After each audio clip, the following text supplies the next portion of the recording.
Hello and welcome to Matchpoint, the show here on CCTV Africa that brings you sports news, action, features and highlights from across Africa and beyond. Well, the past 12 months have been an absolute roller coaster of a year, and we've had a fantastic 2014 here on Matchpoint. This will be the last show of the year, and so to remember 2014, we'll be looking back at the stories that shaped our year in sport on the show here on our 2014 year-ender. Welcome once again. I'm Mahia Mutua. Here's what's coming up in the show. The court case of the year, how the Blade Runner Oscar Pistorius' trial captured the attention of the world. The year that was in football with AFCON qualification and the World Cup.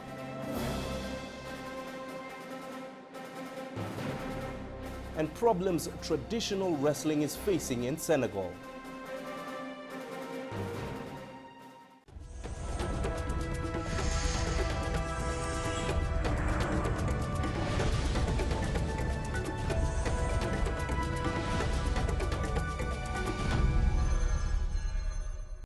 Well, we begin with the story that captured the attention of the world. From the moment that he shot and killed his girlfriend, Riva Steenkamp, in February last year to his sentencing in October this year, Oscar Pistorius was never far from the spotlight. Following the trial of the year, the former Paralympic champion was sentenced to 5 years for the culpable homicide of his girlfriend, a step that marked the remarkable fall from grace for an athlete who once had it all.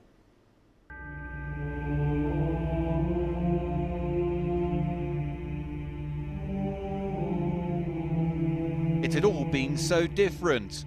The Oscar Pistorius story had captured the world's imagination.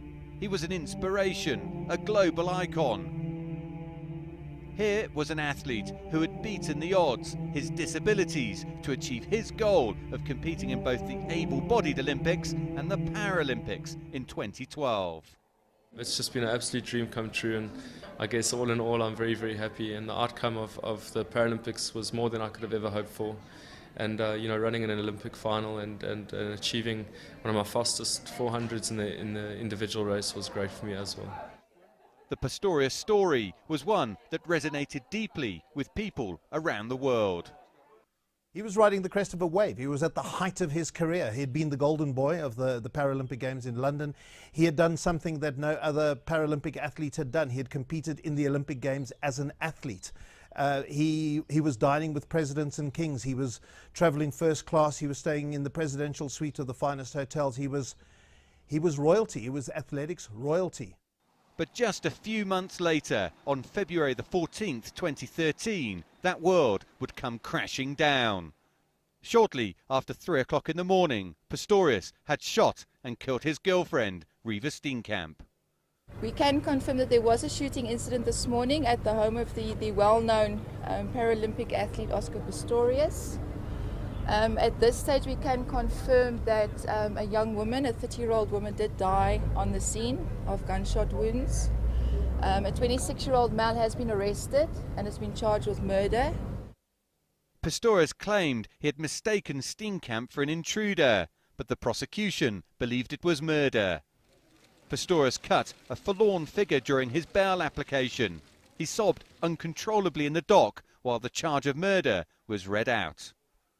Seeing him in court on that first occasion, this was a pathetic, broken man. I mean, he's sobbing, getting sick in the thing. It was an Oscar we'd never seen before. So a considerable, I think it jolted the nation. I think we look towards these heroes. He was a South African hero, but to see him in that state, I think for many South Africans, realizing the tragedy of what is happening here to somebody who had it all. Pistorius' lucrative sponsorship deals were frozen. CCTV News was granted exclusive access to his low-key return to training late last year. But it was clear his athletics career, for now at least, was on hold. Well, this courtroom has been the focus for Oscar Pistorius since March. He's had to sit in this dock and listen as lead prosecutor Harry Nell, as well as numerous other witnesses, ripped apart his actions that night, as well as his overall character. When Pistorius eventually took the stand, he fared little better. Have a look there, mister. I know you don't want to because you don't want to take responsibility, but it's time that you look at it. Take responsibility for what you've done, Mr. Pistorius. My lady, I've taken responsibility by me waiting and not wanting to live my life, but waiting for my time on this stand to tell my story for the respect of Riva and for myself. I've taken responsibility, but I will not look at a picture where I'm tormented by what I saw and felt that night. As I picked Riva up, my fingers touched her head. I remember. I don't have to look at a picture. I was there. It's the same thing as the watermelon. You had it now in practice, mister. It's softer than brains. There's no coming back for Oscar Pistorius. He admitted to killing another woman. The public will not accept anybody back after they admit to killing somebody. Pistorius had it all. The houses, the cars, the fame, the adulation. He is still counting the cost of his actions on that tragic night. Dan Williams, CCTV, Pretoria. As Oscar Pistorius had yet another year he'd rather forget, other African athletes were reaching new milestones in field events, on the track and in road running. The athlete who ran fastest time in the elite field was 2:03:45. It is the stuff dreams are made of. 6 years ago, a young farmer from northern Kenya decided to have a go at long-distance running. Dennis Kimeto now ends 2014 as the marathon world record holder. In September this year, he ran 2 hours, 2 minutes and 57 seconds to win the Berlin Marathon. In my younger years, I was supporting my family, and that is why it took time for me to come into athletics. But all the while, I loved watching the sport on TV. Paul Tergat, Haile Gebrselassie were my inspiration. I cheered them a lot until I thought to myself, let me try. I never expected to be this successful. Kimeto's success on the road was a crowning glory of yet another year when Kenyans dominated. Wilson Kipsang, who lost the world record holder title to Kimeto, won the World Marathon Majors jackpot. 2014 was a gap year in athletics, meaning no Olympic or World Championships. And so the Diamond League, Commonwealth Games and Continental Championships took center stage for most athletes. Africa's competition, which marked the 19th edition of the Continental Championship, was held here at the Grandstad in Marrakesh, Morocco. Now, organizers were very disappointed they were unable to fill the stadium, but it did not water down the action on the pitch. South Africa emerging overall winners with 10 gold, 5 silver and 4 bronze. Field events proved crucial in South Africa's dominance at the competition, with the jumpers completing a clean sweep in the men's category. Godfrey Hotsomokoena starred with a gold and silver medal in the triple and long jump respectively, a statement of a return to form ahead of next year's World Championships. We worked a lot on speed. My speed has definitely changed, and also my explosive powers, I've got much better. Nigeria, who enjoyed a good run in the sprints, and Kenya, whose medals came from middle and long distances, completed the top 3. Beyond the African competition, Kenya grabbed athletics headlines at the Commonwealth Games, emerging the best placed country in athletics with 23 medals in total. Julius Yego became the first Kenyan to win a non-running Commonwealth gold medal, despite injuring himself while warming up. Being the Commonwealth champion, and at the same time being the African champion for the second time. So it's been a very good season to me. The athletics season came to a close with Africans bagging a number of titles in the annual Diamond League World Series. But on all its track and road glory, Kenya closed the year grappling with doping issues. Rita Cheptoo, who would have won the 2014 World Marathon Majors in the women's field, was found guilty of doping violations, making her Kenya's most high-profile doping case to date, with the country's athletics chiefs accused of non-committal approach to tackling the vice. Since Rita's case, Athletics Kenya has been talking tough, warning those they think are aiding doping violators in the country. But the country isn't the only one facing doping challenges. The IAAF is facing a crisis of image after a number of doping scandals were uncovered this year. And as the world body prepares for yet another World Championship next year, doping will definitely be top of the agenda. Celestine Carone, CCTV in Nairobi. Now, 2015 stands to be a big year for African football as all teams qualified for the Africa Cup of Nations in Equatorial Guinea take aim at winning that tournament. Here's how the qualification process went down. The tournament that almost never was, the 2015 Africa Cup of Nations. As teams raced to earn qualifying tickets to the tournament, its hosting remained in limbo. Morocco put in a request to have the regular January-February dates changed due to the Ebola outbreak. The North African state feared that travelling fans from affected countries might bring the disease into the borders, despite any measures taken to prevent infected persons from getting into the country. Of all the problems, it's not an issue of clubs, but of the supporters. We will see supporters coming to cheer their teams, and it's going to be an important number. Maybe 100,000, 200,000 or 300,000 or even more. We are not equipped for that, and I can't see other countries being able to ensure checks and controls for such a large number either. The Confederation of African Football remained adamant on the January 17th to February 8th dates, and as a result, Morocco was stripped of hosting rights, with Equatorial Guinea appointed the new hosts. We have to put the stadiums in line. We have to make the stadium secure. I think that is the most important task the government has in preparing the stadiums. While off-the-pitch drama took center stage, qualifying came to an end. Defending champions Nigeria, the biggest shock of the process, pulled in Group A alongside South Africa, Congo and Sudan. Stephen Keshe's men finished third to miss out on the competition. Their failure to qualify, a culmination in the troubles that had dogged the African football powerhouse this year. You look at the administrative part of it, at a point in time the coach was sacked, at a point in time maybe the following week the coach was recalled.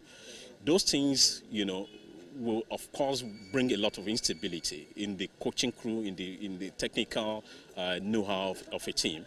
Of course, psychologically this team was not stable. Seven-time African champions Egypt also missed out on their third consecutive Cup of Nations when the draw was done in Equatorial Guinea. Ghana, Senegal, Algeria and South Africa found themselves in one of the toughest groups. Group D, featuring Mali, Cote d'Ivoire, Guinea and Cameroon, will also be one to watch. We had problems during the qualifier, but that doesn't mean anything. Now that we've qualified, we have to prepare very well, make sure that we come out of the group.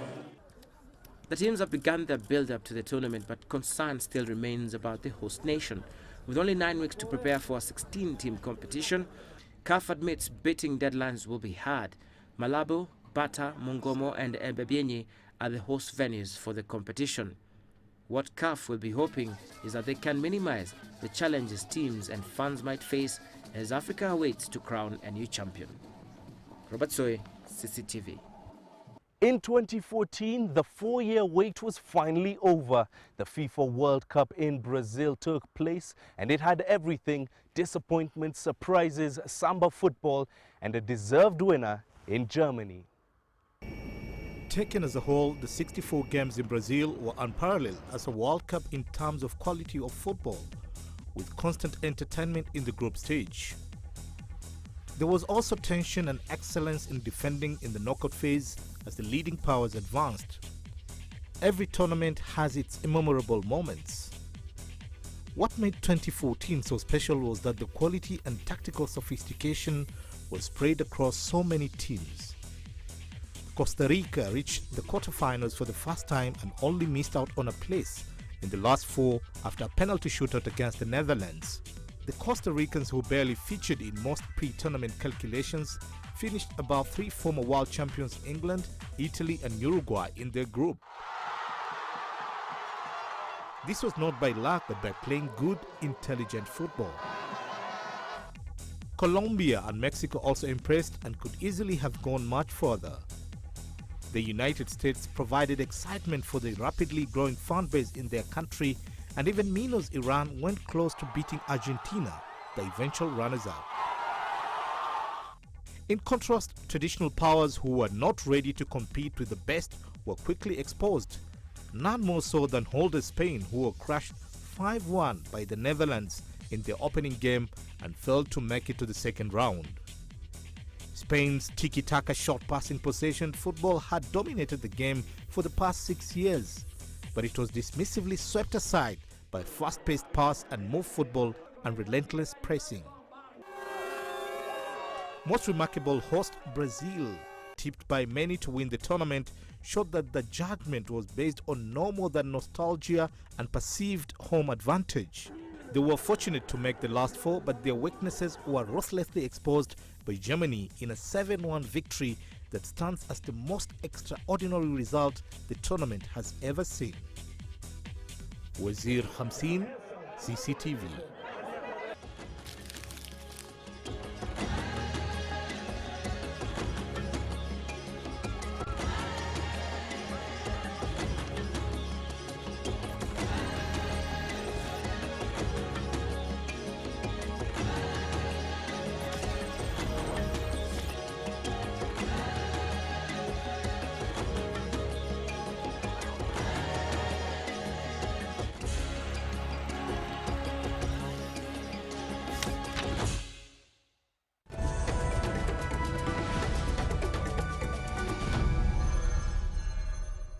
One young swimmer has been working towards bagging his ticket to the 2016 Paralympic Games in Brazil.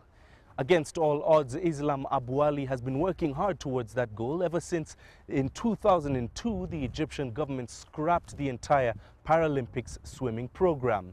In August, Adel El Mahrouki brought you this heartwarming story of the young man who not only convinced his government to bring back that program, but has been training with them hard ever since, early before going to work. Like the birds, he wakes up at dawn. With the first light, his car arrives at the shooting club, and without assistance, he jumps off his passenger seat onto his wheelchair, rushing to the swimming pool, following his dreams of becoming a world champion. This is Islam Abu Ali. Islam never had a physical disability up until 3 years ago. After a hiking trip in Sinai, he had a car accident. After 9 months of rehabilitation, they told him he'll never walk again. For almost 2 months, after they telling me that I'll never walk again, I got depressed and I lost interest in the life at all. But after a while, I decided to be independent, and while we were traveling, me with my friends, we went for Sahel, North Coast. One of my friends was kidding and told me that I'll push you into the water, I'll let you fall and drown. Then I decided to learn how to swim. For the next 2 years to that incident, Islam won 2 national golden medals, becoming Egypt's champion. And now he's getting ready to represent Egypt in the 2016 Paralympics in Brazil. But many challenges lie ahead. Unfortunately, the resources are very limited here, and they are preferring to support the regular athletes here in Egypt. But I'm lucky enough because I met Mr. Khaled Abdelaziz, the Minister of Youth and Sports, and he was very cooperative and helpful. He established a national swimming team for the differently able. The last time Egypt had an active national team was in 2002, and thanks to Islam, it's now back and have 9 players. Abu Ali, though, is not only focusing on swimming. He is also a board member in the Hassan Foundation for Spinal Cord Injuries, trying to help people with similar condition to fight the restrictions society imposes, including the international agreed upon phrase, person with disability. He doesn't like it. No, we are fighting to change this word. We are not disabled, we are differently abled. So it's also one of our objectives, because we are capable enough. Just give us the chance and we will boom. We have dreams. We are people like you. We are not second class. To prove his point, we decided to have a race. The rule was that I don't get to use my legs just like him. Of course, he won. It's not as easy as it looks. You might have full control over your entire body, but it doesn't necessarily mean that you are a winner. Adel Mahrouki, CCTV, Cairo. Now, tennis is a sport that many would feel needs more time and investment in order for it to grow and develop among African youth. One of those people is the former women's world #1 tennis player, Margaret Court. She was in Kampala to try and raise the profile of the sport amongst the youth there, as Leon Senyange found out. Margaret Court played here in 1969. Now at 71 years, she hits a perfect return, though not with as much strength as she did when she dominated women's tennis over 4 decades ago. Watching on are young tennis players. Many know little of her achievements. Court won a record 62 Grand Slam events. Uganda's junior champion, Agnes Abigaba, learned something about her own game playing against the Australian. It's so exciting that I have played with one of the best tennis female player. Obviously, she's perfect. I think I don't have footwork. That's why she told me that I have to be with speed in my legs. I think I have to be close to the ball. I think my hand is so close to my body that I have to remove it. And I step away from the ball. Like the youngsters at this club, Court's potential was realized at a tender age. At 13 years of age, she was almost always on the tennis court. But she says there has to be support. There's potential here. I think it's, the Tennis Association. I think government's got to get behind tennis to promote it. There's no reason. I always believe that you can take a good athlete and make them a champion. I feel tennis has helps to put a nation on the map if you've got a good player. The Australian amassed a list of tournament wins that is yet to be rivaled. Her 24 Grand Slam titles and 19 in mixed doubles are also all-time records across both sexes in a 17-year career. I think our type of game was much more interesting than what they play today. I think today women's tennis is a little bit boring, and that's why I was saying to the coaches here, you have to teach them to volley when they're about 7 or 8 years of age, and then they have no fear of the net. Court is intent on starting a tennis academy in Kampala for children aged 5 and below.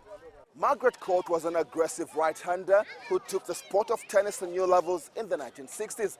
But she believes that if African players are to rise to new levels of their own and challenge in top competitions, more action is required than just tennis clinics like these.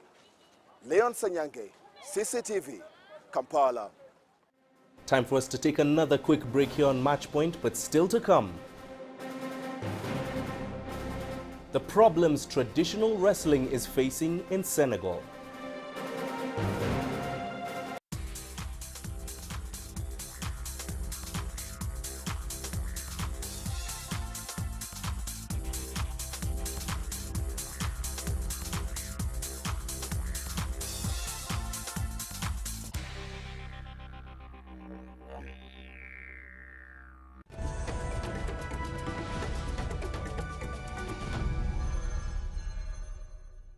To West Africa now, thousands of young Senegalese have dedicated their lives to mastering the art of wrestling.